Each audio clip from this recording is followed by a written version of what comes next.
بسم الله الرحمن الرحيم كلنتو wanaagsan daawadayaal dhamaantiinba kuna soo dhawaada barnaamijkeega toddobaadlaha ahaa oo aad uga barateen goor walba inuu idinkaga yimaado telefishinka qaranka Soomaaliya stuudiyihiisa ku yaala magaalada Toronto ee dalkan Canada sidaad ka warqabtaan bishan July horaanteedii dhammaan dadka Soomaaliyeed ee dalka iyo dibadda ku nool waxa ay u sameeyeen munaasabado iyo fantasiyo ay ugu dabaaldegayeen maalinta xorriyadda dalka Soomaaliya oo ku beegan bisha July koodeeda haddaba dadka Soomaaliyeed ee degan magaalada Toronto ayaa waxa ay ku sameeyeen calansaar xarunta baarlamaanka gobolka Ontario ee ku taala magaalada Toronto loona yaqaan Queen's Park xafladani waxa ka soo qayb galay dad ka mid ah jaaliyadda waxa kale oo goobjoog ka ahaa wasiirro ka tirsan dawladda gobolka Ontario gaar ahaan wasiirrada ka soo qayb galay xafladan calansaarka daawadayaal waxa ka mid ahaa wasiirka immigrationka Charles Sousa iyo wasiirka dhalinyarada waxa kale oo madaxda community-da ka dhisan magaalada Toronto xafladaasi goobjoog ka ahaa ahana mas'uulkii soo abaabulay muddadii 3 sano ugu dambeysay ahayd Mahad Ali Yusuf hadaba munaasabadaasi sida ay u dhacday daawashada I greet you guys with peace and blessings. Malin Wanaksan, it's a beautiful day to be here to celebrate the Somali flag raising ceremony. Welcome MPPs. It's great to have you guys here.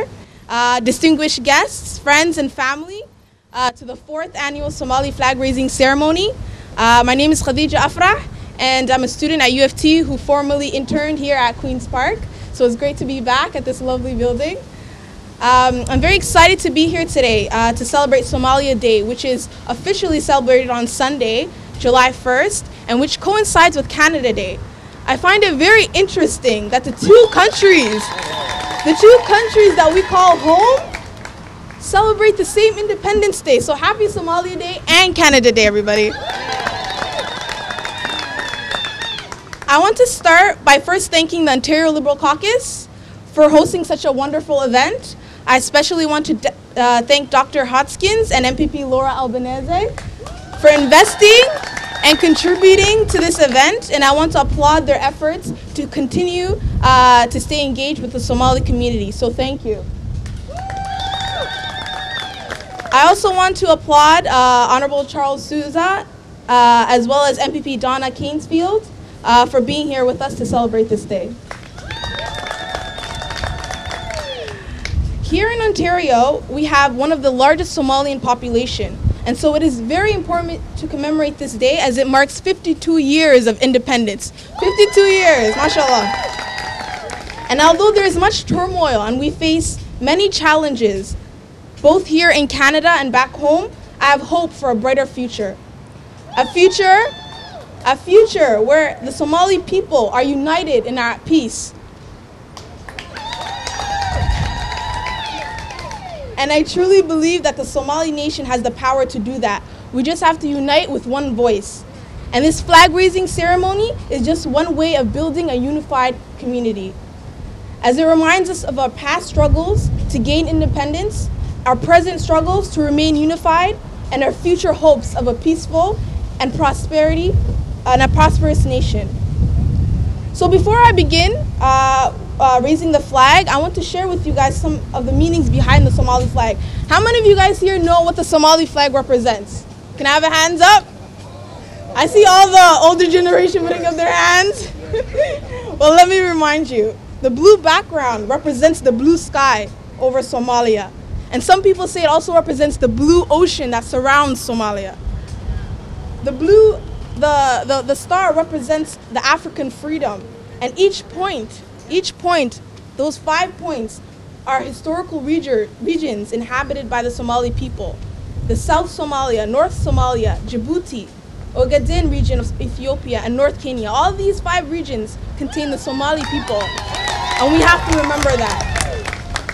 So with that said, I would like to call upon Abdurrahman Ahmed, who is a Somali elder, as well as Ahmed Hamoud, to raise the Somali flag, and as well if I could have some children.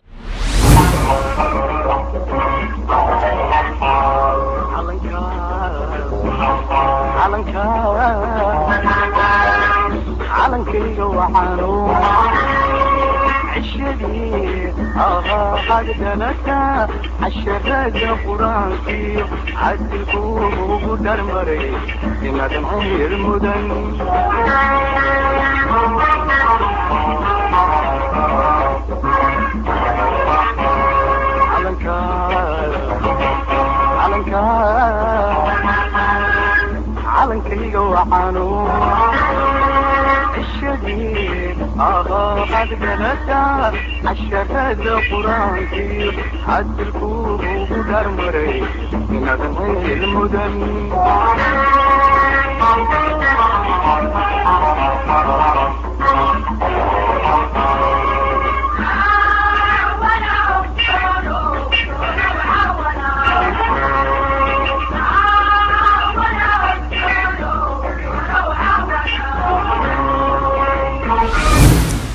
That was beautiful. At this time, I would like to call on Honorable Charles Souza, Minister of Citizenship and Immigration, who's also responsible for the Pan Am Games, to say a few words and to bring greetings on behalf of the Premier of Ontario, Delta McGuinty. Thank you. And one of my classmates from 2007. Very proud of my colleagues and all the work they do to help all of us do good work. And all of you. It's a beautiful day, almost as beautiful as the sky blue Somalia flag. And the 5-pointed star in its center. In that flag and in those stars is very much the story of Somalia. Each of the stars' 5 points, as already mentioned, represents one of the 5 colonial powers which used to hold sway over that part of Somalia. But the star is more than that. It's a shining emblem of Somalians' freedom and independence, which was declared during this week in 1960. But Somalian culture and history goes back thousands of years. And now that there's a large and thriving Somalian community here in Canada, we are learning about and sharing your heritage and culture. Ontarians are inspired by your strong faith, your love of poetry, and your commitment to family. I know it's not always easy to start in another country. I myself, I'm the son of immigrants. My father came in 1953 seeking his freedom and seeking greater opportunity. He had a saying then, and he still says it today. There's room for everyone. There's room for everyone to work. There's room for everyone to compete against one another. There's room for everyone to build. There's room for everyone to help each other. And that's what we do in Ontario. We do help each other. And we grow stronger together. As we celebrate the freedom of your homeland, let us also celebrate the freedom that allows us to gather here this afternoon. Absolutely. It's the best example of why Ontarians' diversity really is our strength. It allows us to keep one foot in our homeland and one foot in our new home. One eye looking back and one eye looking ahead. The Somalia flag and the maple leaf flying side by side just out the side there. I can't think of a better combination. We are working together. We appreciate all you do. And we thank you for choosing Ontario and for choosing Canada. Mahasan Ding. Now, my friends, I want to bring official greetings on behalf of my colleagues, on behalf of the Legislative Assembly of Ontario. And it reads as follows. On behalf of the Government of Ontario, I'm delighted to welcome members of the Somalian Canadian community and other distinguished guests to Queen's Park to mark Somalia's Independence Day. Ontario is fortunate to be home to a vibrant Somalian Canadian community, which enriches our society and helps us to ensure our success. Ontarians across the province are pleased to join with you in commemorating this special event. Today's much anticipated ceremony is an ideal occasion for Somalian Canadians to celebrate their culture and for Ontarians from all backgrounds to appreciate the many ways in which Canadians of Somalian descent have helped to define and distinguish our province. Please accept my sincere best wishes for a memorable and enjoyable celebration. Signed by the Premier of Ontario, Dalton McGuinty. And I'd like to present this to your main organizer, alongside my colleagues, for a nice photograph.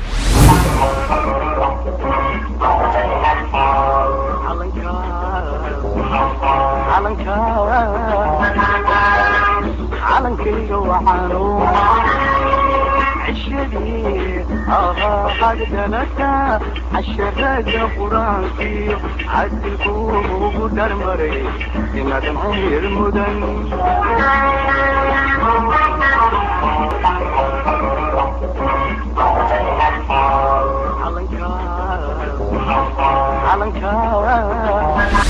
Well, good afternoon, everybody. Malin Wanag San. I hadn't expected to speak at this wonderful occasion. You know, I was trying to figure out why I have such an affection for Somalia, why I love Somalia so much. And some of you may know that I spent quite a lot of time working in Somalia, in Baidoa, Bosaso, Kismayo, and which are towns and cities that you know very well, and you and your friends and relatives. And I'm sure many of you have family and friends back home that you think about often. So I'm trying to figure out why I have such a close attachment to Somalia and why I love it so much. And now I just figured out that I waited to be born until the year of your independence, because I was born in 1960 as well. So it was a good year for me, but it was a great year for Somalia. And I know that you have been through so much change, so many challenges, but in the West, we often focus on the difficulties that Somalia has faced. But I know, having lived and worked there, and you know, of all, despite the challenges and the difficulties, of all the incredible contributions of Somalis to not only your own country, but to the world. And Charles, the Minister of Citizenship and Immigration, Minister Sousa, just mentioned some of those contributions. And I want to thank you for what you do every day here in Ontario and here in Canada. You are a tremendous community and contributing in so many ways. Your culture has become part of our culture, and we value your presence here each and every day. So congratulations on this incredible day, and I look forward to seeing you soon. Bye. I would like to take this opportunity to thank Ontario government. Especially I'd like to take this opportunity to thank Laura Albanese and his staff who really organized this great event. Okay. And I will also acknowledge Honorable Mike Cole, who for the last 3 years have organized in this special event for the celebrate Somalia, to come together. And also I want to take this opportunity for the honorable ministers who attended this event: Charles de Sousa, Ontario Minister of Citizenship; Honorable Dr. Eric Haskin, Ontario Minister of Youth and Children's Services; Donna Caslow, and Laura Albanese. It's a great honor to see, and I can promise you, you'll see this event will go bigger and bigger to unite the Somali community in Canada. The purpose was to some common cause to bring this community. There's so much challenge in the Somali community, we all know. Challenges with our youth, challenges with our settlement services and so on. But this is building a hope. And I want to take again this opportunity for those of you who come today, come together. Somalia ha noolaato. Somalia ha noolaato. Somalia ha israacdo. Somalia ilaahay dhibka ha ka qaado. Somalia ha noolaato. Insha Allah ilaahay dhibku naga qaadaya. Waanu ku mahadsanyihiin dadkan saaxiibada nala ah oo nagu caawiyay in mataqaanaa aan isku nimaano, inaan ku walaalowno calankaaseeto, in ilaahay mataqaanaa uu culaabta ina haysato naga qaado, culaabta ilaahay Soomaalida ka qaado. Marka walaal idinkana aad u mahadsantihiin. sanadkan sanad ka xigana ilaa duu nabad noo daayo caafimaad, waxaan rajaynaynaa in dadka intaan ka bato inaan calankeena meel kastoo Canada ka saarno, meeshaan kaliya maaha.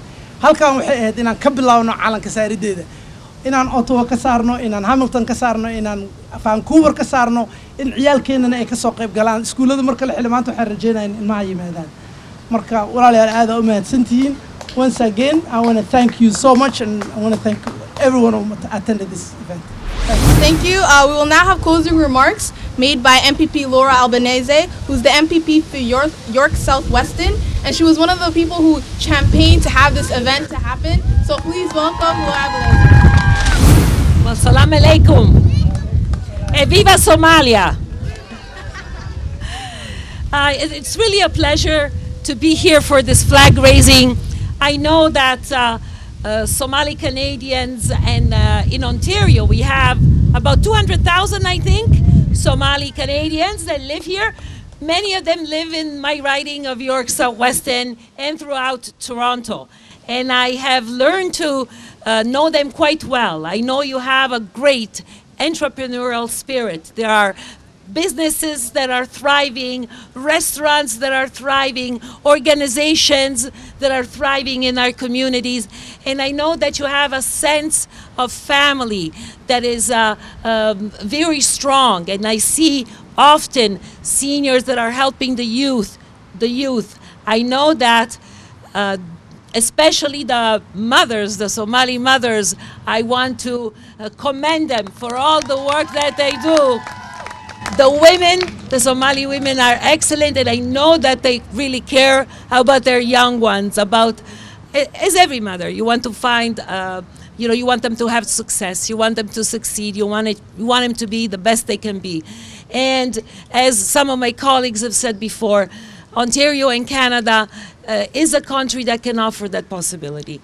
And sometimes when you come here, there are a few bumps and it takes time to integrate, but if you are together, if you are one voice, if you are united, you can certainly surpass any difficulty. And we're here to help each other, and especially us as representatives of areas where Somali Canadians live. We are there to assist you in every way we can.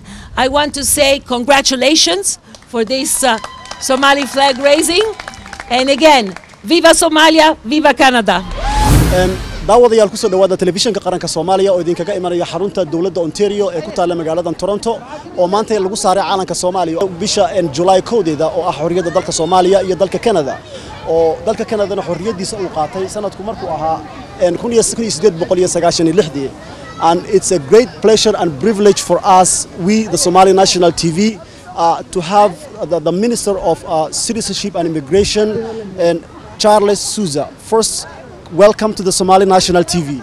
Well, thank you very much. And to all the viewers, I congratulate them as well. And your station for enabling communication and celebration of who we are as Canadians, who we are as Ontarians, who we are as Somalian. This is very important. We share this country, we share this province, and our diversity, the diversity of the Somalian people, makes us even stronger. I, as Minister of Citizenship, recognize that all too well. My father came to Canada in the early 50s, and I'm very grateful that he chose Canada. I'm extremely fortunate and grateful that Ontario accepted him, because we all work together to make this a great province. Mr. Minister, this is the third year that the Somali flag just risen up here in Ontario in front of the Queen's Park. What do you think has an impact on the long run? It has a huge impact. When we raise the flag, the Somalian flag, on this day, we're also raising the people of Somalia, the people of Somalian Canadians, right here in Ontario. And this spirit of cooperation and togetherness is what makes us who we are. We are raising the Somalian flag side by side the Canadian flag. We in Ontario celebrate our cultures. We're always holding back, and we celebrate where we come from. But we also celebrate who we are now as Canadians as well. They're not in conflict. They're in cooperation. They're one and the same. And I encourage all members of the community to be proud of your heritage, be proud of where you're from, hold your heads up high, and recognize that as Somalian Canadians, you're bringing value and worth to our communities. And we as Canadians and as Ontarians thank the Somalian Canadian community for all you do. Thank you, Mr. Minister. Yeah. Thank you. Thank you very much. daawadayaasha qiimaha iyo qadarinta mudalaha ku soo dhawaada telefishinka qaranka Soomaaliya oo si toos ah idinkaga imanaya xarunta baarlamaanka ee gobolka Ontario ee loo yaqaan Queen's Park oo maanta laga saaray sanadkii saddexaad calanka Soomaaliya. dad badan oo Soomaaliyeed ayaa runtii ka soo qayb galay iyo wasiirro ka tirsan dawladda Ontario. Arrintaasina waxaa soo abaabulay oo sanad walba u taagan qorraxdan iyo qabowgan magaaladan Toronto ee dalka Canada. Mahad Ali Yusuf oo runtii kamid ah hawlwadeennada iyo hogaamiyayaasha ummadda Soomaaliyeed ee degan magaalada Toronto. Mahad mar kale ku soo dhawow telefishinka qaranka Soomaaliya. muxudiin walaalo aad iyo aad ba u mahadsan tahay ummadda Soomaaliyeed meel kasta joogtana waxaan leeyahay sanad wanaagsan oo sanad guuradii calanka Soomaaliyeed waad mahadsan tahay muxudiin. ما وسنة كيس الدحاد ويان إن هالكن وحنا ورئيس كلية أن وزير كإن إميجريشن كرنتي إن أمضى الصومالية تلفزيون كقرن كصوماليا وحا يوجد بيان فرين أدو مهمسن أو أي كفر حسين يهين إن الله شخص إن حرية ذلك كندا أي حرية ذلك الصومالية أي إسكو وقت كوب بيجنتها جولاي كودي ده سنة كيس الدحاد هالكن لقيت هاجيو إن ما حد مالينا سامين إنتلك أي كوي لندن تام مستقبل كإن سنة والبهالكن لقيت هاج عالم كصوماليا horta ulajeedadu waxay ahayd si la isugu soo dhaweeyo ummadda Soomaaliyeed ee ku nool waddankaaneeto Ontario waxa ay ku midaysan yihiin calankaaseeto ummadeena inay isugu yimaadaan ilmaheena yar maanta ay ka soo qayb galaan iskuuladu way xiran yihiin munaasabadan qaaliga waxa loogu suubiyay isla markaana aan la kaashanay dawladda gobolkan Ontario aan la kaashanay in mataqaana calankeena laga suro baarlamaanka Canada waxay noogu fadhiday qiimo weyn inaan xusno sanad guuradii 52aad ee Soomaaliya ay ka xorowday gumaysiga xorriyadana ay qaadatay marka maalin qiimo ay qaayo weyn ugu fadhiday ahayd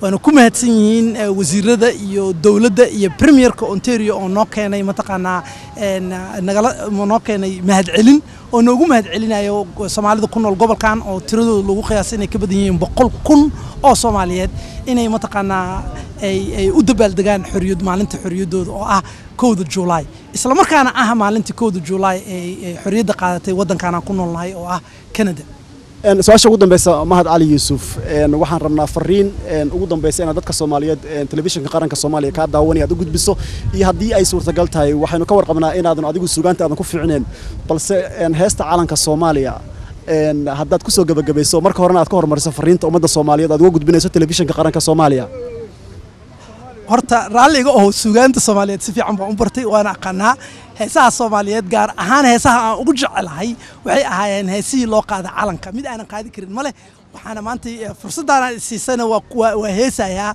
oo waxaan leeyahay qoloba calankii duwa ayne inaga kanwa cirku kalay on aadna lahayn aynu caashaqnaye marka codkaygu ma fiicna laakiinse waxaan rabay inaan sii sugaanta iyo heesaha Soomaaliyeed gaar ahaan heesaha loo qaaday waddanka iyo calanka iyo heesahan adduunka ugu jeclaayay ahaayeen marka waanu ku mahadsan yahay Muxudiin iyo STV oo barnaamijka maanta nagala soo qayb galay oo gaarsiiyay Soomaalida meel kasta ay ku nooshahay waxaana aan fariin rabaa inaan halkaan uga diro Soomaalida ku nool qurbaha waddan kasta ay joogaan inta aan ka suubino gobolkan oo kale waa suubin kartaan ulajeedooyinku waa clear aan ka leenahay ulajeedada waa in ummadda Soomaaliyeed meel kasta joogto la mideeyo la isku soo dhaweeyo waxa ayna common ka yihiin oo qaaliga ah ay wada difaacan karaan waa calanka oo matalaya xorriyadeena sharafteena heybadeenna oo waardiye inaan ka heno ilmaheena yararka aan ka heno oo barno oo sidii anagina loo soo tarbiyaano loogu wareejiyay muhiimadda ay leedahay qaranka iyo calanka inaan ilmaha waagaan yareen waxaan loogu ducin jiray ilaahay kii wadankiisa iyo dadkiisa iyo dalkiisa wax tar Allah ka dhigo marka fursadan qaaliga waxaan kaga faa'iideysanayaa inaan hambalyo ku iraahdo ummadda Soomaaliyeed meel kasta joogto 1 July waa maalin qiimo iyo qaayo weyn noogu leh qarankeena waxaan ilaahay aan ka baryahay in sanada ay markaan hadlaayay ka sheegay in culaabta culayska in ilaahay ummadeena uu ka qaado in dadkeena ilaahay isku soo dhaweeyo inaan mataqaana aan noqono dad ilaahay uu mataqaana qalbigooda isku fiican yahay waxaan rajaynayaa sanadaha soo socda horumar bash barwaaqo inuu ilaahay ummadeena gaarsiiyo Muxudiin iyo STV-na aad iyo aad ay u mahadsanyihiin kana kala soo qayb galaan warbaahintaana ay gaarsiiyaan Soomaalida meel kasta ay ku nooshahay waa mahadsantahay Muxudiin oo maanta halkan lagu taagay sanadkii saddexaad calanka Soomaaliya dad fara badan ayaa runtii ka soo shaqeeyay waxaa ka soo qayb galay wasiirro ka tirsan dawladda Ontario haddana waxaa runtii aan aad ugu faraxsanahay oo kamid ahayd ubax faarax gabdhihii Soomaaliyeed ka soo qayb galay in calan laga taago maanta baarlamaanka gobol dawladda Ontario marka hore ubax ku soo dhawow telefishinka qaranka Soomaaliya waa mahadsantahay walaal ubax adigu ma sanadkii koowaad oo aad ka soo qayb gashaa maadaama sanadkii saddexaad ay tahay calanka halkan laga taagayo in Queen's Park amaba baarlamaanka gobolka Ontario may waa sano uu halkan laga sameeyay sanad kasta waa imaanayay calankan waa sidii dadkii hadaayta hadlay ay u sheegeen waa calan aad u qiimo badan ma sha Allah waana calan aan ku soo koray oo markaan dhashay ilaa intaan soo korayay just calankaas oo aan arkayay marka aadna aan u jeclahay so every year waan imaadaa waa sanadkii saddexaad aan imaanay markaad fiiriso sanadkii ugu horeeyay dadka ka soo qayb galay sanadkii labaad hadda sanadkii saddexaad runtii xataa caruurtii in la keenay meeshan runtii aan la filayay maanta inuu halkan yimaado premierka gobolka amaba runtii dawladda Ontario balse halkan uu wakiil u soo dirsaday mustaqbalka haddii sidan oo kale sanadba laga taago ubax maxaad leedahay u malaynaysaa inay noqonayso eventskan amaba runtii munaasabadan weyn ee ummadda Soomaaliyeed ay ugu dabaaldegayso qarannimada dalka iyo qarannimada dalkan Canada waxay noqonaysaa wax aad u weyn dadkuna sanadkii hore intaan waa laga yaraa sanadkii ka sii hore intaan waa laga yaraa sanadkan hadda waa sanadkan ugu badnayn because dadkii hadda moor soo baranayaan moor soo maqlayaan waan ku faraxsanahay inay nagala soo qayb galeen dad badan oo wasiirre ah oo maaragtay Canadian inuu premierka imaanayo we want to see more people ina aragno dadkeeni youthkeeni and waxaan rabaa inaan just ku adgarayo Soomaalida waa inay isku duubnaato waa inay isjeclaato wadankeena Ilaahay haynoo hagaajiyo meeshaan martiyaan ku nahay 20 sano aan joognaa waxyaalo aad iyo aad u fiican aan qabanay business people aan leenahay dhakhtaraan leenahay lawyeraan leenahay ilmo badan oo jaamacada noo dhigtaan leenahay dad waxaan leenahay leaders oo community wax fiican ka qabto laakiin dad yar oo waxa nagu jiro u baahan ayaga laftirkooda dad xun aan ahayn laakiin in la guide garayo oo youth u badan marka waxaan leeyahay just one message aan raba inaan Soomaalida u sheego walaalayaalow balaayada nagu dhex jirto iyo whatever it is ay tahay qabiilka iyo waxay tahaybo aan dhinac iska dhigno the bigger picture iyo waxa muhiimadda ay tahay aan u unite garowna which is Soomaalinimadeena inaan adkayno calankeena inaan jeclaano diinteena inaan jeclaano ilmaheena inaan wax u qabano qof kasta oo anaga naga mid ah ama office ka shaqeeyo ama banaanka ha joogo ama guri ha joogo mas'uuliyadna saaran waaye ilmaha Soomaalida inaan u shaqeyno oo aan maartay aan u dadaalno waa future-keena bari ilmaha Soomaalidu su-aasha ugu dambaysa ubax adoo ka faa'iideysanaya fursadan telefishinka qaranka Soomaaliya Somaliweyn meel walba ay ka daawanayso ma jirtaa cid si gaar halkan uga salaamayso Soomaaliya dan hooyaday Maryan Daahir ma sha Allah the love of my life laakiin Soomaaliya dhan waan salaamaya kurtigiin waa idin jecelahay Ilaahay khayr ha idin siiyo Ilaahayna dad isjecel oo maaragtay united oo one Allah naga dhigo aad baad u mahadsantahay ubax sida halka aad ka arkayseen waxa la suray calanka Soomaaliya qadiija waxay ka mid ahayd gabadhii Soomaaliyeed ee xiriirinaysa xafladan qaaliga ah ee lagu qabtay baarlamaanka dawladda Ontario marka hore qadiija ku soo dhawow telefishinka qaranka Soomaaliya waa mahadsantahay assalamu alaykum I just wanted to say that the event went really well inshallah I hope more people come out next time I know that our Somali community is a very big community so inshallah next year we will have inshallah bigger people bigger crowds to show that we really appreciate this day and that we want to celebrate it with everybody Khadija this is the third year aan calanka Soomaaliya halkan laga taago adigu ma la koosatay mise sanadkan kugu horeysa adiga No last year waa kamid ahay one of the people who helped organize it as well and this year I actually emceed so yeah so this is my second year maxaad halkan yaad ka salaamaysaa telefishinka qaranka Soomaaliya this occasion or Canada Day Somalia Day and do you have any message for all Somalis watching you around the world on Somali National TV I just want to tell everybody that even though you know we all come from Somalia and that we're all separated right now in the sense that we all live in different parts of the world and I hope inshallah that Somalia one day is at peace and united inshallah and that we can come home to a country that inshallah once was beautiful and inshallah will continue to be beautiful and I hope we get there aad baad u mahadsantahay intaas ayaan ku soo gabagabeynaa daawadayaasha qiimaha iyo qadarinta mudan lahow barnaamijkii gaabnaa aynu ku soo qaadanay calansaarka loo sameeyay gaar ahaan baarlamaanka gobolka Ontario hortiisa intaan barnaamijkan oo kala ah aan ku kulmeyno anigu ah Muxudiin Jaamac nabadgelyo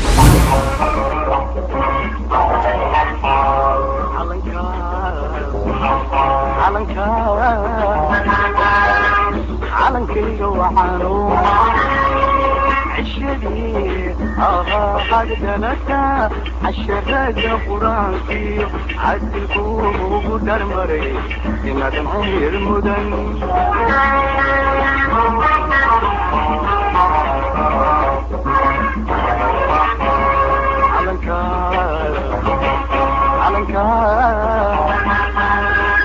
calankayga waxaanu الشديد حقدنك عشرك فرانسي عدلكم وقدر مري لما تنعير مدن